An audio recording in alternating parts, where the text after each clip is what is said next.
The discovery of the Kepler 442 asteroid field DR.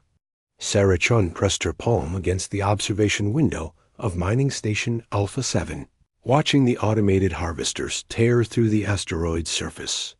The red dwarf star cast an eerie glow across the rocky debris field, but something felt different today. Her instruments had been picking up unusual readings for the past week, and her scientific instincts were screaming that they had found something extraordinary. "Another boring day in paradise," Captain Rex Martinez said as he joined her at the window. The former Earth Navy officer had been assigned to protect the mining operation, though most days his biggest challenge was staying awake. The Kepler 442 system was supposed to be safe, far from any known alien territories. Sarah shook her head, her dark hair catching the artificial light. "Rex, look at these readings. We're not just mining rare metals anymore. There's something massive down there, and it's not natural." Marcus Webb, the head mining engineer, looked up from his control station. His weathered face showed the strain of 3 years, working in the asteroid field.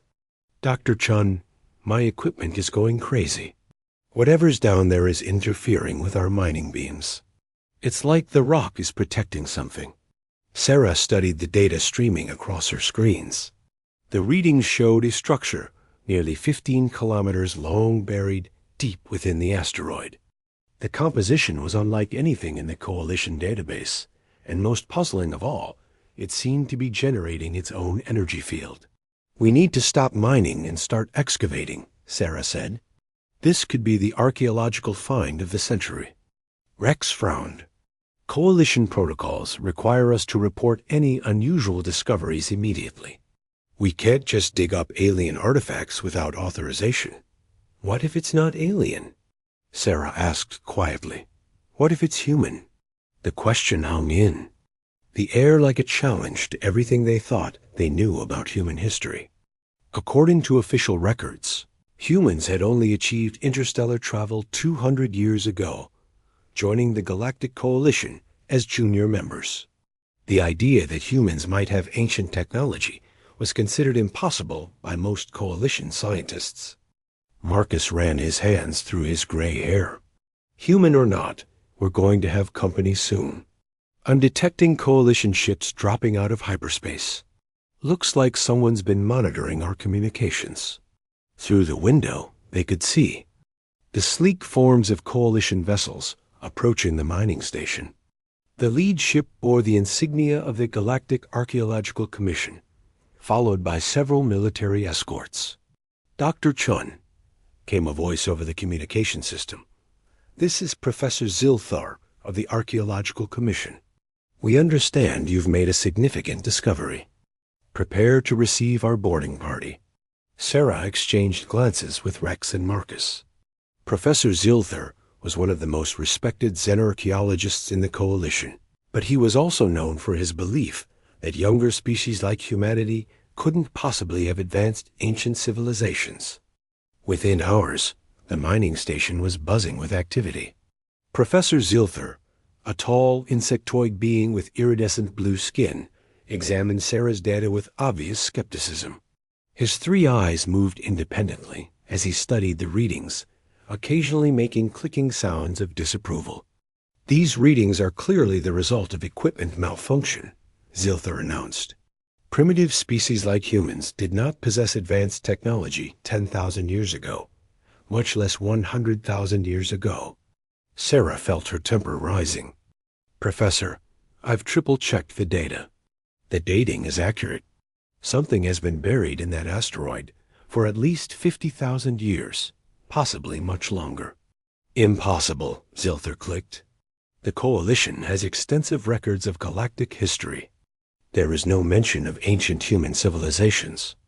Marcus cleared his throat. "With respect, Professor, the equipment down there is responding to our presence.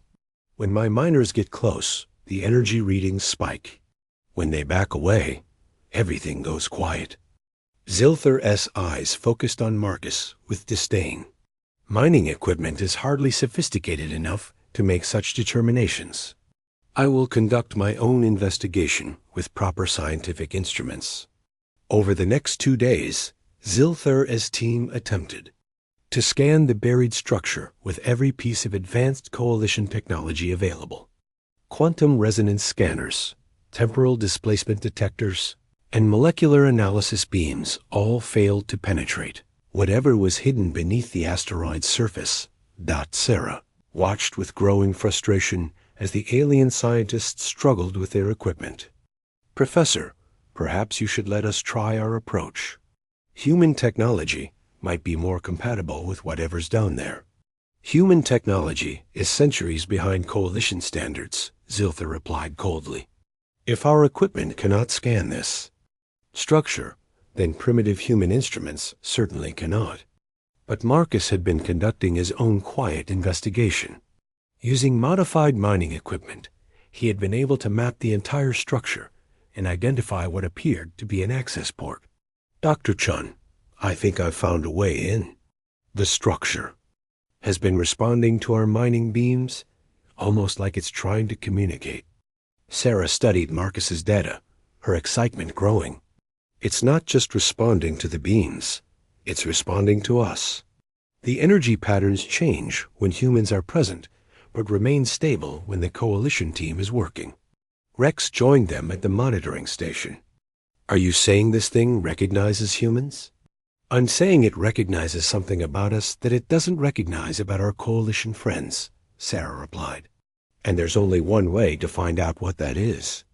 Despite Professor Zilthur's objections, the station commander authorized a limited excavation. Using precise mining beams, they carefully removed layers of rock and debris from around the access port Marcus had identified. As they worked, the energy readings continued to increase, and strange harmonics could be heard through the station's hull. When they finally cleared the access port, they found themselves looking at a seamless metal surface that seemed to absorb light rather than reflect it. The material was unlike anything in the Coalition database, and most alien scanning equipment couldn't even detect it. "This is clearly some form of advanced camouflage technology," Zilthur observed. "Perhaps a derelict ship from an unknown species." Sarah approached the surface and placed her hand against it.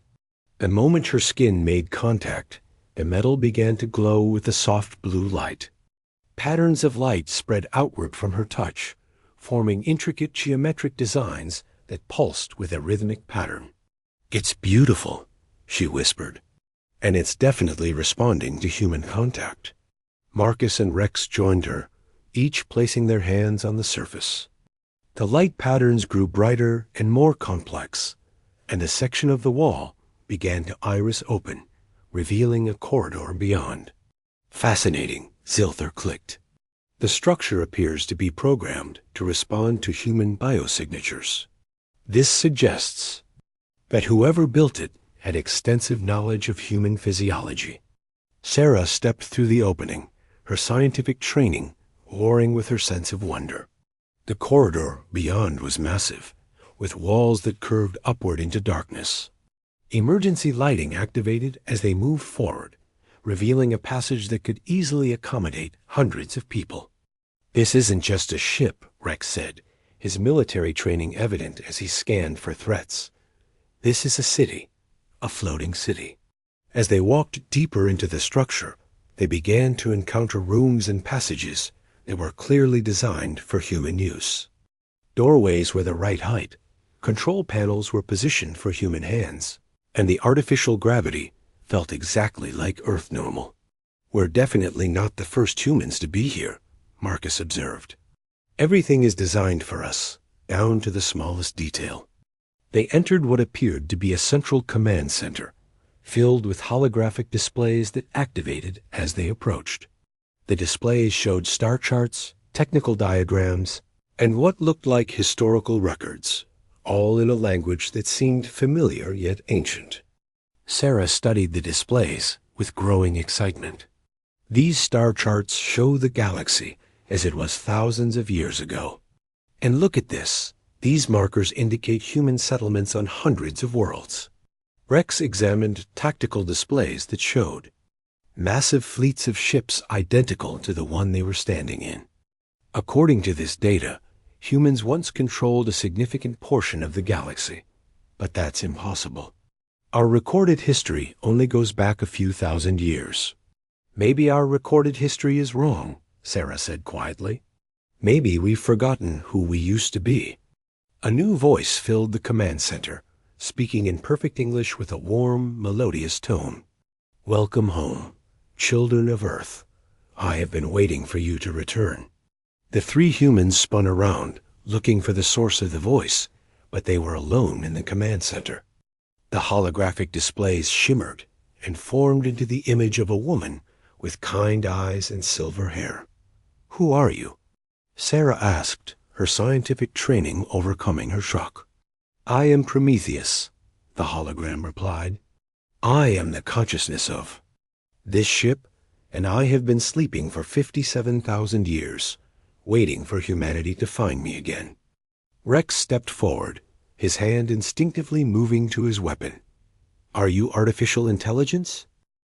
I am something more than that, Prometheus said.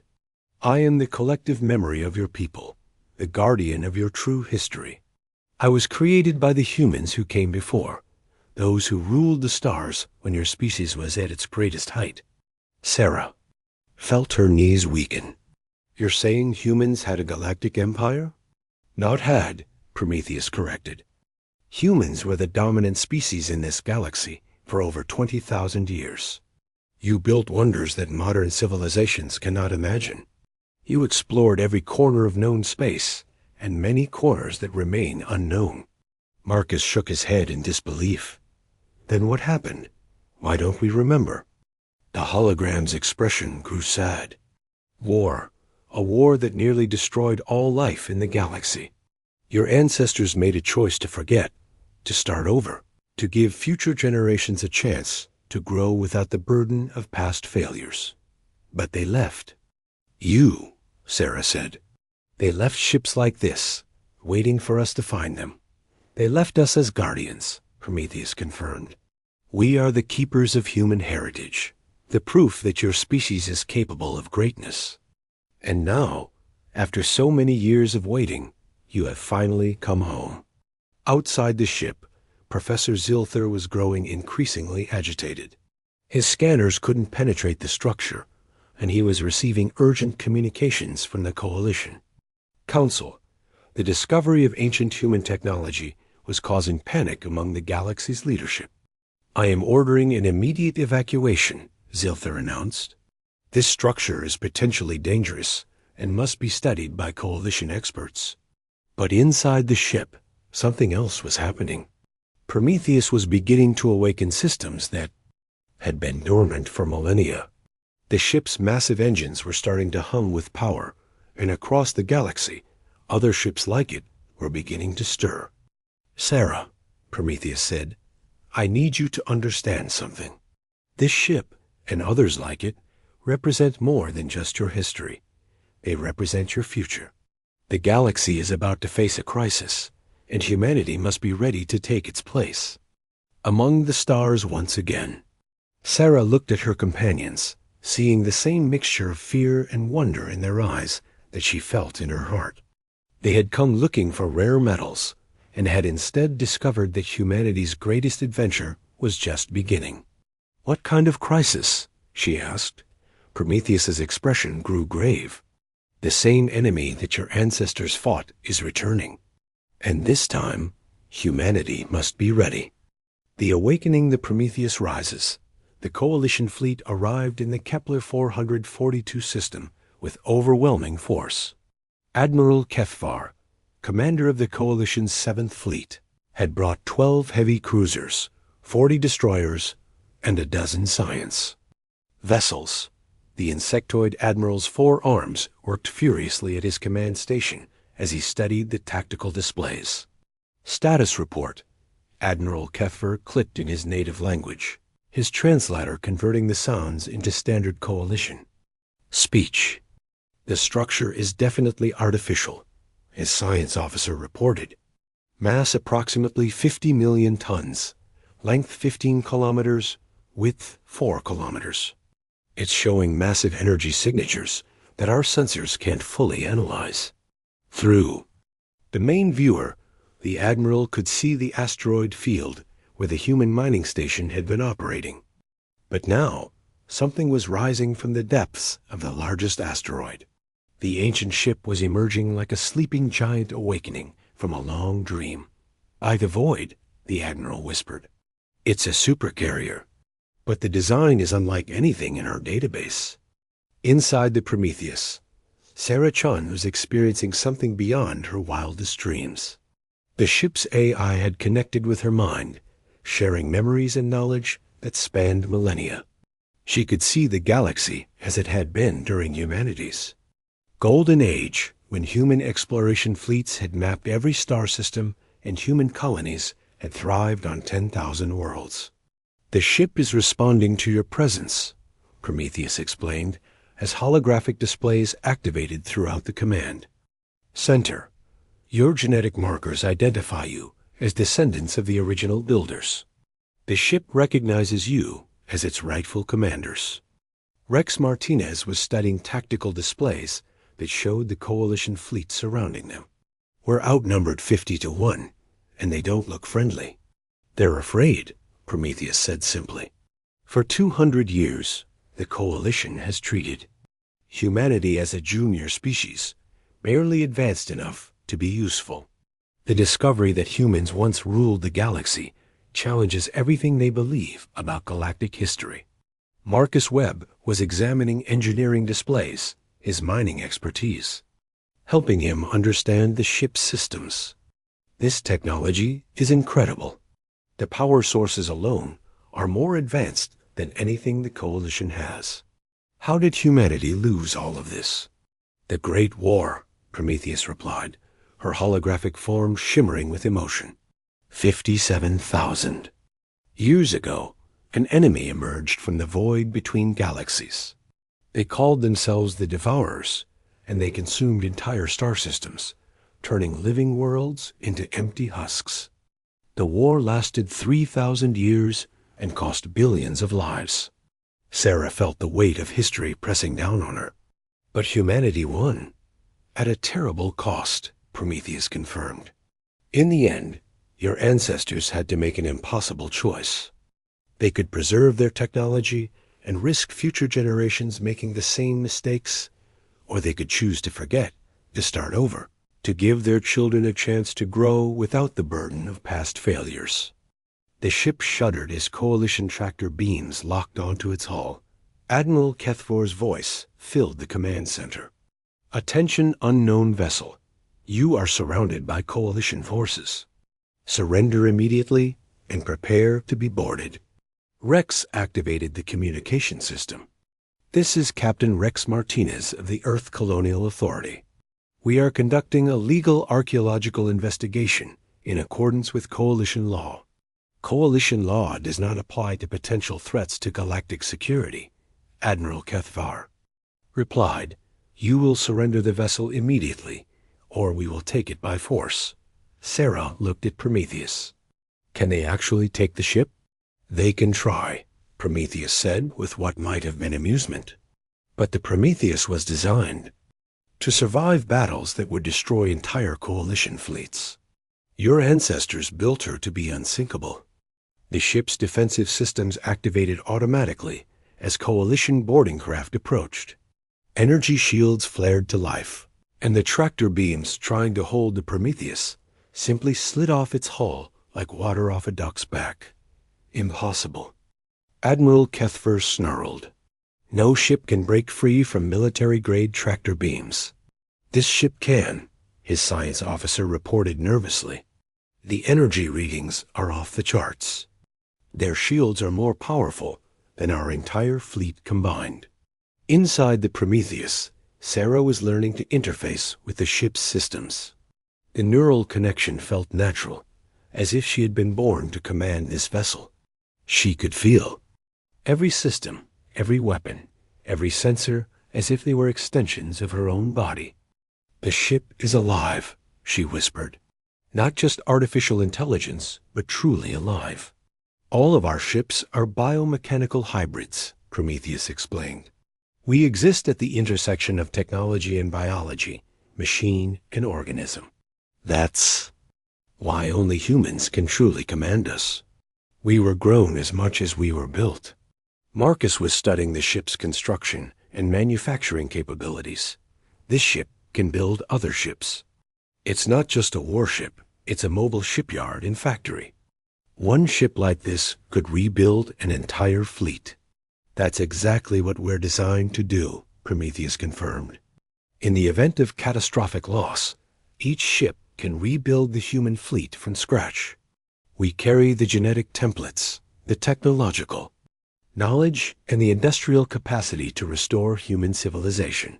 The Coalition fleet was growing more aggressive. Weapons powered up, and targeting systems locked onto the Prometheus. Admiral Kethvar had received orders from the Coalition Council to secure the ship at any cost. Fire warning shots, the Admiral ordered. Show them we mean business. Energy beams lanced out from the Coalition ships, striking the Prometheus's shields. The ancient ship didn't even shudder.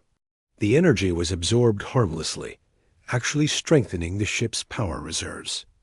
They're trying to intimidate us, Rex observed. But their weapons can't even scratch our shields. Sarah was beginning to understand the true scope of what they had discovered. This isn't just about one ship. There are others, aren't there? Other ships like this one? 47 ships of the line, Prometheus confirmed. Each one hidden, in a different star system, waiting for humanity to mature enough to reclaim its heritage. And they're beginning to wake up. Across the galaxy, ancient human ships were stirring. On remote worlds, buried vessels were breaking free from their hiding places. Mining operations discovered massive structures that defied explanation. Archaeological teams found ruins that predated known galactic history. The Coalition communications networks were flooded with reports. The hegemony of worlds reported a 15-kilometer ship emerging from their moon. The Crystalline Collective found an entire fleet buried beneath their capital city.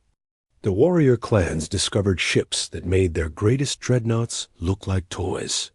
This is impossible, Professor Zilther was saying aboard his research vessel. 47 ships of unknown design appearing simultaneously across the galaxy. The coordination required for such an event is beyond current technology. It's not beyond human technology, Sarah said, broadcasting from the Prometheus.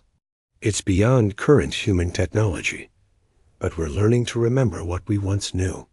Admiral Kethvar was receiving increasingly urgent communications from the Coalition Council.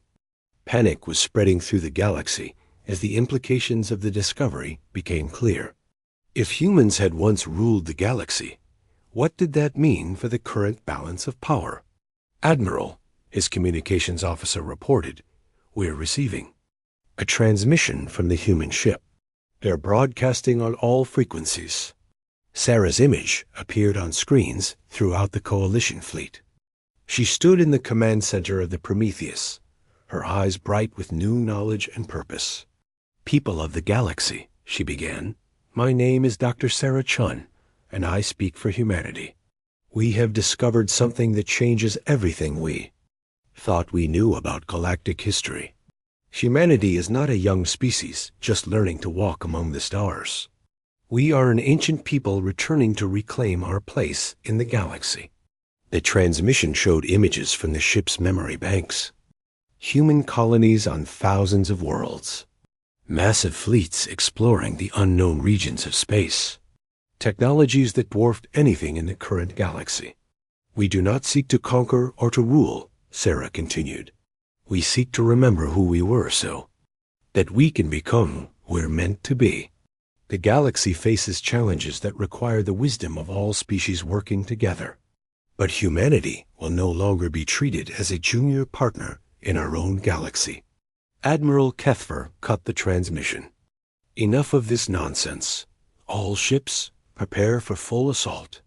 We will take that ship by force. But as the Coalition fleet prepared to attack, something unexpected happened. The Prometheus began to sing dot. It was a harmonic vibration that resonated through space itself, a sound that touched the minds of every being in the star system.